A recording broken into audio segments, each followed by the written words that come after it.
Hey guys! In 2016, Apple will most certainly treat us to the iPhone 7 and 7 Plus, the next chapter in its smartphone history. Rumors about these devices were already floating around even before the iPhone 6s and 6s Plus were released, which is usually the case with anything related to Apple. That's rather normal considering that iPhones are usually among the most popular devices on the market and are usually highly anticipated by users and everyone, actually. The device will likely feature fresh new design and certainly some additional horsepower under the hood, and hopefully, something fresh to woo us with. Without further ado, let's summarize all we know so far about next year's iPhone 7 and iPhone 7 Plus champs. Have in mind that this post will be regularly updated with the latest leaks and rumors as they become available. Fresh new design. As you are probably aware, Apple has been keeping a strict 2-year window between the redesigns of its smartphones for a long time now. Thus, we have the iPhone 6s vastly similar to the iPhone 6, the iPhone 5s mostly alike with the iPhone 5, the iPhone 4s indistinguishable from the iPhone 4, and so on. This is why we're expecting Jony Ive & Co to spice things up in the design department a bit, while keeping the same unmistakable iPhone design language on board. While we don't know to what extent the iPhone 7 will shake things up in the design department, we are somewhat certain that the next iteration of the venerable iOS flagship won't stray away that much from the exterior looks of the 6 and 6s, 6 Plus and 6s Plus. Still, this is a wild guess at best, and we will have to wait for the first leaks and renders of the iPhone 7 to pop up before we can say whether it will succeed the iPhone 6 inches the design department or be something entirely different. Yes, we wouldn't mind it if Apple decided to come back to the 90-degree edges of the iPhone 5 and 5s era. In this day and age where most manufacturers are largely employing rounded frames, it would be a breath of fresh air. Still, we will have to wait a bit before we get our first glimpse of iPhone 7 and 7 Plus looks.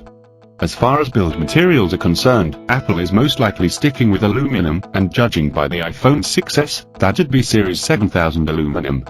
Have in mind that the 9 members of the Series 7000 aluminum family are touted as the strongest aluminum alloys around, which means that Apple is certainly sticking with it for now. We heard that the next crop of iPhones might come sans a home button and have the Touch ID functionality embedded inside the display, which falls in line with a certain patent application that we got hold of earlier in 2015. Well, we seem to have the technology, so a display with an embedded fingerprint scanning functionality will most certainly pop up in the coming years.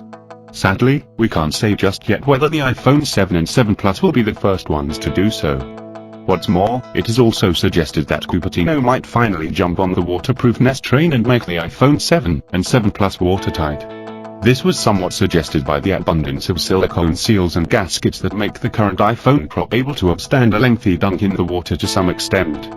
Apart from physical evidence found in the 6s and 6s Plus, we also have a patent that allegedly reveals Apple is entertaining the idea of making its devices immune to the water element. We also heard that the iPhone 7 might not feature a 3.5mm earphone jack and instead rely on a Lightning one in order to slim down some weight. Reportedly, Apple wants to make the iPhone 7 and 7 Plus the thinnest iPhones ever. Cupertino is reportedly aiming poised to make its next devices roughly 6mm thick. As a reminder, the iPhone 6 was 6.9mm thin, while the 6s flaunts exactly 0.2mm on top. Apart from thinner footprint, the next crop of iPhones might feature thinner bezels due to the alleged nixing of in-cell touch panels. An improved version of the well-known glass-on-glass technology might be used instead. Hardware. It's a no-brainer that Apple is going to grace its next handset with an even speedier chipset, which will most likely be called the Apple A10 System on Chip, called SoC. Considering that the Apple A9 chip that is currently gracing the iPhone 6s and the 6s Plus is a 64-bit performance champ, manufactured with Taiwan Semiconductor Manufacturing, called TSMC, is 16nm or Samsung's 14nm manufacturing process.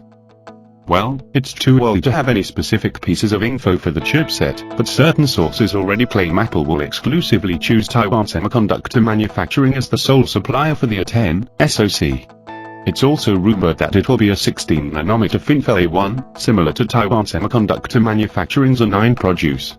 Judging by Apple A9's performance, which is one of the very best SoCs on the scene right now, we have extremely high hopes for the A10, which will most certainly end in the top tier end of the performance spectrum. In the memory department, Cupertinians amped up the game of the 6S and the 6S Plus by throwing in some much-needed operational memory inside. In 2015, we finally got an iPhone with 2 GB of RAM. Judging by the fact that Apple has been employing 1 GB of RAM ever since 2012's iPhone 5, and followed this trend for 3 years, we are quite doubtful that the iPhone 7 will come with 3 GB of RAM on board. This is what the Min Micro, an industry insider with a rather good track record, has been trying to instill in us, at least as far as the iPhone 7 Plus is concerned. Call us doubting Thomases, but we are not entirely convinced that such an upgrade will take place next year. Display. A flurry of rumors claims that Apple is indeed entertaining the idea of putting an active matrix organic light-emitting diode display on its future iPhones, probably after 2018. Other rumors suggest the shift from LCD to active matrix organic light-emitting diode might take place in 2019 at the earliest. Well, we believe that this might eventually happen, but the iPhone 7 is unlikely to come with such a display. On the contrary, Apple will likely continue to rely on IPS LCD screen panels for the time being. As far as resolution is concerned, we are yet to be chipped with info about the upcoming iPhone crop. There are 2 options though. Apple will either increase the resolution or not.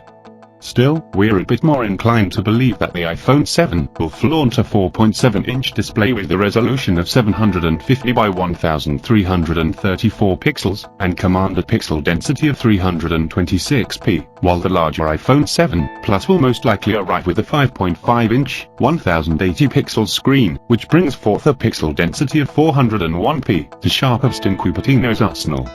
Indeed, these are the very same measurements that can be found in the specs sheets of the iPhone 6, 6s, 6 Plus, and 6s Plus. We are not ruling out the idea that Apple might shake things up in this regard, but due to the lack of any hearsay so far, we will take the conservative approach. There's an interesting rumor flying around, though. It seems that Apple was poised to develop its own set of display drivers for the iPhone 7 and 7 Plus order to boost image sharpness and battery life, but fell behind schedule and had to place orders for Synaptics display controllers.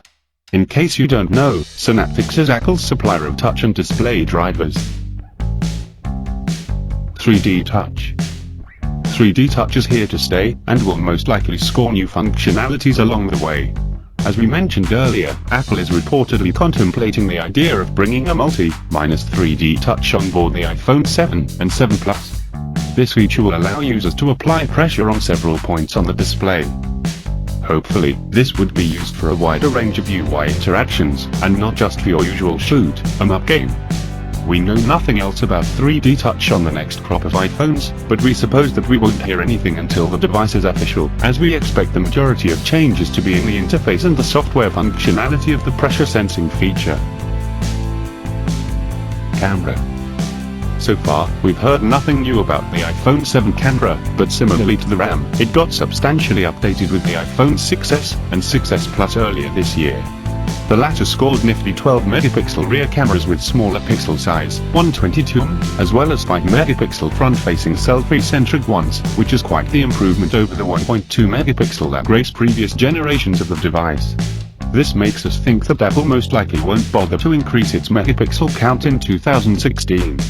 However, we are certain that Cupertino will throw some nice improvements or even new functionalities in its next iPhones, in order to step up their photography game. We can only imagine what these might be, and needless to say, impatient to check them out. We are certain that the rumor mill will give us one of the possible new camera-specific features of the iPhone 7 and iPhone 7 Plus is a bit far-fetched, but not entirely implausible. According to a report we got hold of a week or so ago, we heard that Apple might employ a dual camera setup on its next devices. There is not much room for speculation here, folks. One of the cameras will likely be used for depth perception, whereas the other one will act as a regular one. The resulting photos might have adjustable focus. Have in mind that this rumor is in the Wild West of New England right now, so until we get hold of some alleged chassis leaks, we can't say whether this will turn out to be true or merely vaporware. Judging by the performance of iPhone 6's camera, we have rather high hopes for the iPhone 7's one. Apple is traditionally strong in the field of mobile photography, so we expect 2016's iPhones to be solid camera phones. Release date. As we already told you, despite what the rumor mill is trying to persuade us, we expect the new batch of iPhones to arrive in September 2016, probably in the first 2 weeks of the month. That's the usual time window in which Apple hosts an iPhone-centric event and shows us its new gadgets. This has been Cupertino practice for the last couple of years, so we see zero reasons for Apple to break this tradition in 2016. Thank you for watching.